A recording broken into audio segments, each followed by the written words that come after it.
Hey, welcome everybody for the mobile version of Sip with Sam. I'm racing down the 101 freeway. Fortunately, I'm not driving. Nicholas is driving. Say hi, Nicholas. Hi, Nicholas. Yeah, that's Amy Warren winning acting right there. So here we are, heading down 101. I was just speaking with a group of very concerned school district board members in San Mateo County. Obviously, the news this week, the executive order from the president, or executive disorder as I call them, is for the elimination of the Department of Education. Now, there's a reasonable discussion to have about where we can cut fat in government, and there's plenty, I'm sure, to cut in the Department of Education.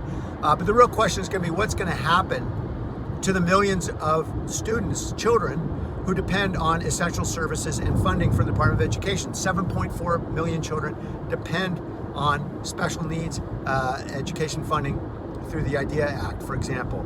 Title I funding funds a school district serving our poorest children, tens of millions of children who depend on that funding, without which they do not have funding for teachers, literally. So who's going to handle all this? Well, that's the big question. For example, when we talk about Pell Grants and the $1.8 trillion loan portfolio the Department of Education handles for students who are obviously depending on loans to get their college or postgraduate education. Well, the explanation from the White House spokesperson was that that particular task of administering the $1.8 trillion portfolio would remain within the Department of Education.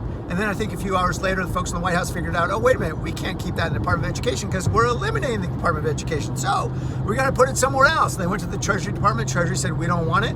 So now the latest suggestion is that it's going to go to the Small Business Administration, except for the fact that Small Business Administrations had their staff cut in half.